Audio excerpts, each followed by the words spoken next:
නොදුර කරනා එතෙර මෙතෙර වෙලෙනා පුබුදා නැන මනා යුදුම් යන මග විඩා නිවනා විශ්වය සිසාරා විශ්වවාහිනී. Welcome to Community Connect program on Vishvavahini TV. Main purpose of this program is to make the community aware of significant events and more importantly, make them aware of the various charities available and also federal and state resources available to them. As we all know, Australia and New Zealand are well ahead of other nations in curbing the spread of the pandemic. And also Australia and state governments have launched various initiatives to help assist people, those who are in need, as well as businesses and so on. But unfortunately, among our community, there are various people who are not eligible to receive those funds from the various government agencies. That is why some of the organizations, individuals, and businesses have launched their own ways and means of helping the community. But a number of organizations have got together as a collaboration and launched an initiative called Vic-Lanka Corona Aid to do this in an orderly fashion. And in this program, we are going to elaborate on the mechanics and the process that this collaborative is utilizing to get the requirements from the community and satisfy those requirements.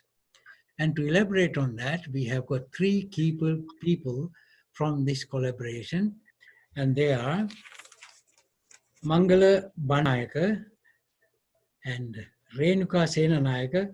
She's from the People for Human Rights and Equality, and Sithi Marika, a well-known person in the community, has been doing community service for donkey's ages, and she's representing the United Sri Lankan Muslim Association of Victoria. Welcome to all.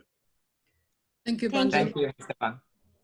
Okay, Renuka, can you give an introduction to this collaborative? Yes. So, Bandhu, this group is largely a group of people of Sri Lankan origin living here in Australia. And they came together early this year to support the bushfire relief effort. And they have now come together once again to assist in whatever way they can and support. And Mangala and Sithi will outline, give you more details about what support's available to some of the most vulnerable members of our community, which include the temporary visa holders, students and refugees, people on bridging visas, as well as those who don't hold any visas, known as the undocumented migrants in Australia. Okay, so Sithi, I know you're not only attached to the United Sri Lankan Muslim Association, we've got many other caps. Can you give us a little introduction about you? Yeah, I'm also the Vice President of Excel. All right, and also AGSL, which is you have headed been by involved Lionel with the Bopper. trade union movement for a long time, right? Yes. Yeah. Yes. Okay, Mangala. So can you elaborate on the mechanics of this collaboration, how it works? Yeah. Yes, Mr. Bandhu. Yes. For those who are seeking assistance, you need to submit a form, and the form is available on our website, which is viclankacovidaid.com.au. We can also send out these forms if anyone's getting in touch with us through those contacts listed on our website. This information is also readily available on both our Facebook page and website. We do have a very interactive social media presence, and people can look us up by searching Vic-Lanka COVID Aid. and also our flyers. We carry 6 names. Yeah, so they I could mean, bring those any flyers will identity be to us. embedded along with our. Yes. Okay, Renuka, so let's go on.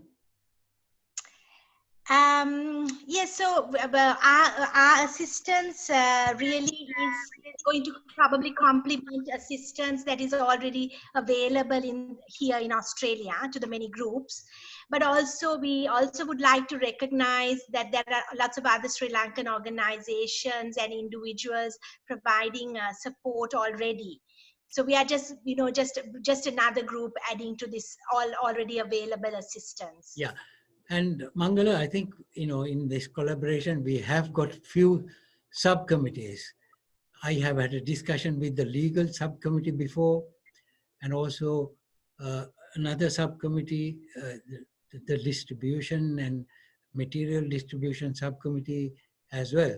So like that, can you elaborate on those various groups that we have?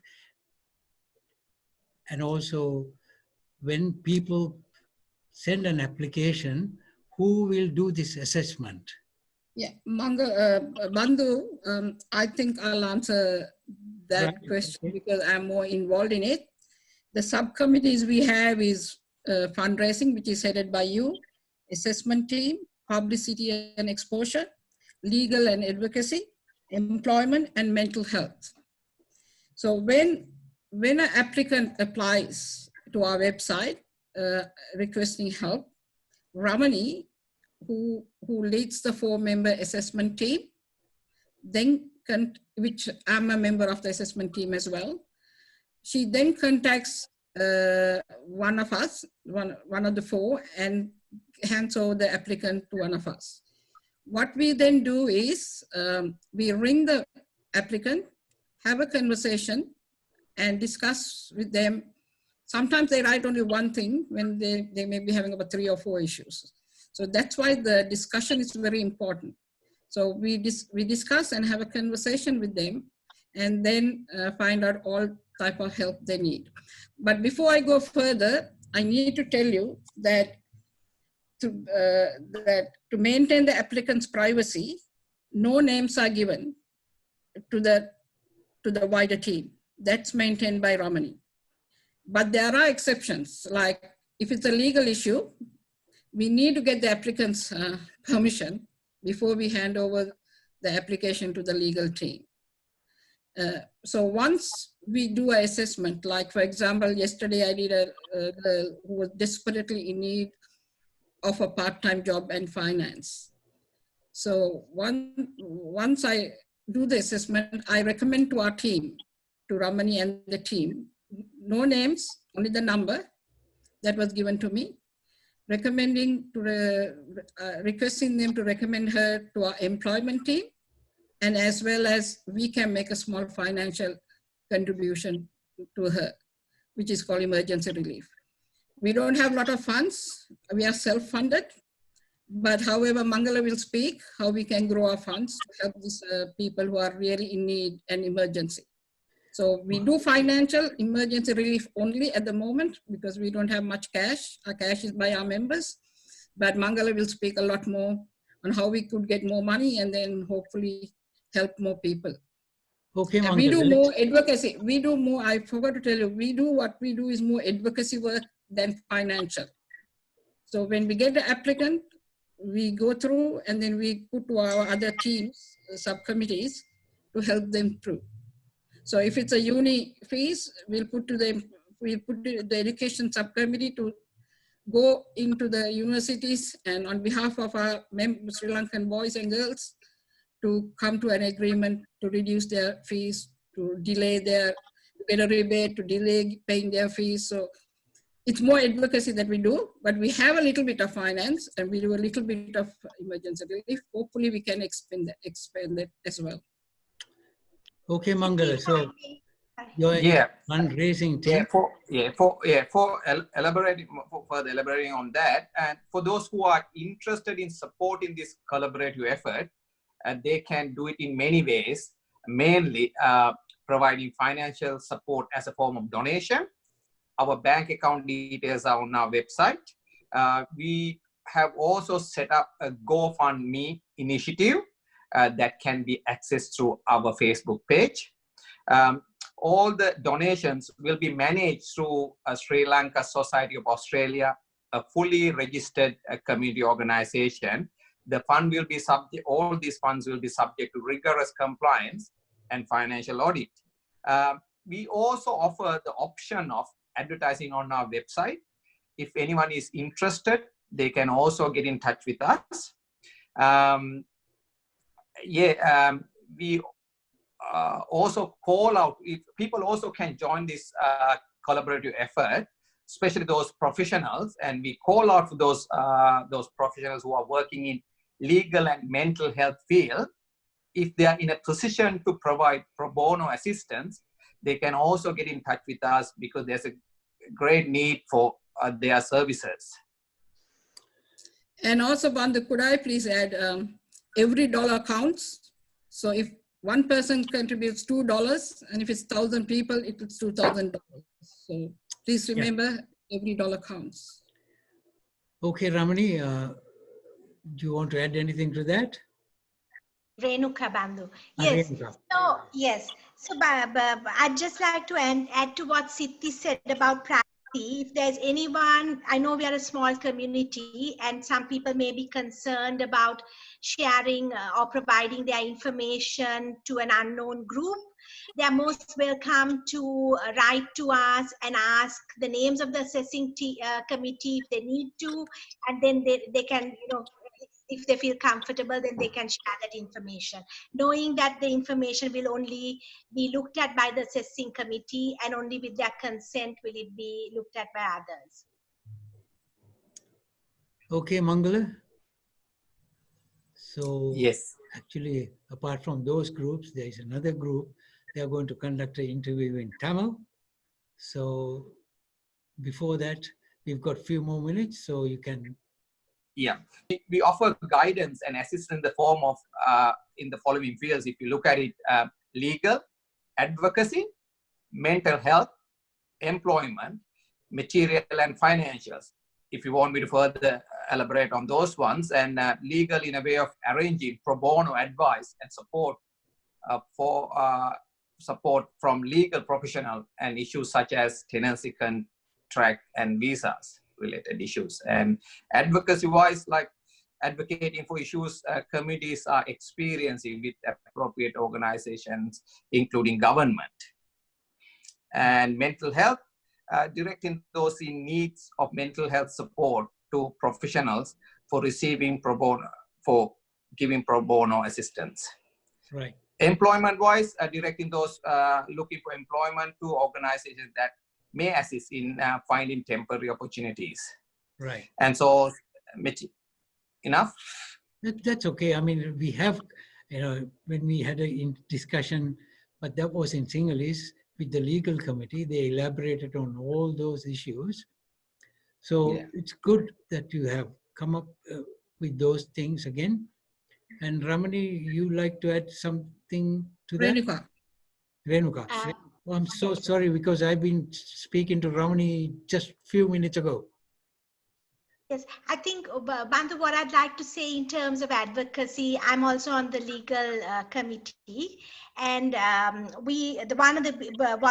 initiative that has been led by Nalika is the letter that has gone out to the Premier, Prime Minister, and to the Education Ministers, is a letter advocating for students to be given some relief from, fees, issues around visa extensions, and so that's already gone out. And if we become aware of other issues, certainly it can be taken up as well. Okay, Siddhi, do you want to add anything? Mangala, I think. Yeah, Bandhu, we've been working together for a long time, over 20 years, I think, helping the Sri Lankan community together. And thank you for all your help in this project as well, much appreciated. And another person I would love to thank is Mr. Lionel Bopage for putting the whole thing together. Both of you, we are very thankful for both of you because you all are leading the way on this project.